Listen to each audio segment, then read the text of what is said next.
नमस्कार, एक बार फिर से स्वागत है आप सभी का मेरा ओपिनियन यूट्यूब चैनल में। और आज हम लोग चर्चा कर रहे हैं एनसीईआरटी क्लास 12th का बहुत ही इम्पॉर्टेंट कुछ ऐसे क्वेश्चन जो निश्चित रूप से प्रतियोगी परीक्षाओं में पूछे जाते हैं और कई बार हम लोग अज्ञानतावश ऐसी गलतियां कर बैठते हैं। सबसे पहला प्रश्न है, हड़प्पा सभ्यता की लिपि में लगभग कितने चिन्ह पाए गए हैं और इसे सामान्यतः किस दिशा में लिखा जाता था? 375 से 400 चिन्ह पाए गए हैं और यह दाईं से बाईं ओर लिखी जाती थी। धौलावीरा में मिले विशाल जलाशयों का प्रयोग संभवतः किस उद्देश्य के लिए किया जाता था? कृषि के लिए जल संचयन हेतु किया जाता था। क्वेश्चन नंबर 3, जेम्स प्रिंसेप ने अशोक के अभिलेखों में प्रयुक्त ब्राह्मणी और खरोष्ठी लिपियों का अर्थ किस वर्ष निकाला था? 1838 ईस्वी में निकाला था। संस्कृत के विद्वान वीएस सुकथांकर के नेतृत्व में महाभारत का समालोचनात्मक संस्करण तैयार करने की परियोजना को पूरा होने में कितने वर्ष लगे थे? 47 वर्ष लगे थे। 1919 में शुरू हुआ था। बौद्ध धर्म के संदर्भ में थेरी शब्द का प्रयोग किनके लिए किया जाता था? उन भिक्षुनियों के लिए जिन्होंने निर्वाण प्राप्त कर लिया हो और सम्मानित शिक्षिका बन गई हों। सांची के स्तूप को संरक्षित करने में भोपाल की किन दो बेगमों का महत्वपूर्ण योगदान रहा है? शाहजहां बेगम और उनके उत्तराधिकारी सुल्तान जहां बेगम। हड़प्पा सभ्यता का वह कौन सा स्थल है जो पूरी तरह से शिल्प उत्पादन विशेषकर मनके बनाने के लिए समर्पित था? चन्हुदरो। मध्यकालीन के कुछ क्वेश्चन, प्रसिद्ध यात्री अल बरूनी द्वारा रचित किताब उल हिंद किस भाषा में लिखी गई थी और इसमें कुल कितने अध्याय हैं? अरबी भाषा में लिखी गई थी। कुल 80 अध्याय हैं। मोरक्को के यात्री इब्न बतूता ने अपने यात्रा वृत्तांत रिहला में दिल्ली के बाद भारत का दूसरा सबसे बड़ा शहर किसे बताया है? महाराष्ट्र को, दौलताबाद। किस प्रसिद्ध सूफी संत को गरीब नवाज के नाम से जाना जाता है और उनकी प्रसिद्ध दरगाह कहाँ स्थित है?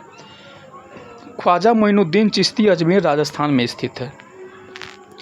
विजयनगर साम्राज्य की राजनीतिक प्रणाली में अमर नायक कौन होते थे? वे सैनिक कमांडर जिन्हें राजा द्वारा प्रशासन और कर वसूली के लिए निश्चित क्षेत्र दिए जाते थे। हम्पी के खंडहरों को वर्ष 1800 ईस्वी में किस ब्रिटिश इंजीनियर और पुरातात्विक द्वारा दुनिया के सामने लाया गया था? कर्नल कॉलिन मैकेंजी के द्वारा। ये 1815 में भारत के पहले सर्वेयर जनरल बने थे। मुगल काल के ऐतिहासिक ग्रंथ आईने अकबरी का मुख्य लेखक कौन था और यह किस बड़े ग्रंथ का हिस्सा है? अबुल फजल।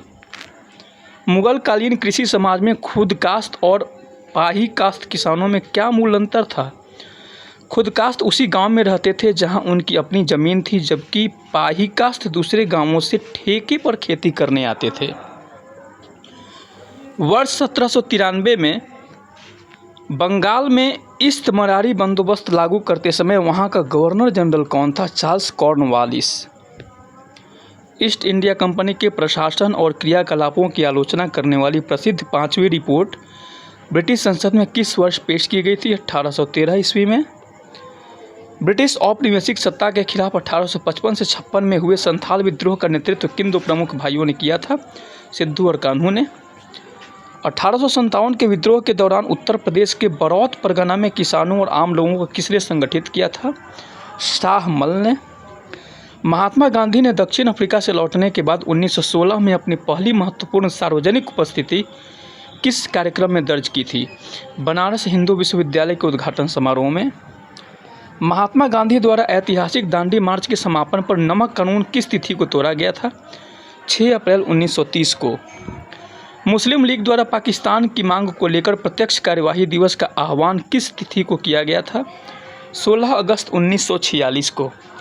भारतीय संविधान सभा में 13 दिसंबर 1946 को ऐतिहासिक उद्देश्य प्रस्ताव किसके द्वारा प्रस्तुत किया गया था? जवाहरलाल नेहरू के द्वारा।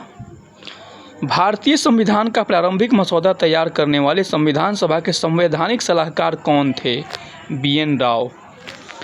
इस तरह के प्रश्न को पाने के लिए अगर आप चाहते हैं इस प्रकार के प्रश्न को पाकर के प्रतियोगी परीक्षाओं की तैयारी को धार देने के लिए, तो इस चैनल से जुड़े रहें। Subscribe the channel. आज के लिए इतना ही। Thank you. जय हिंद।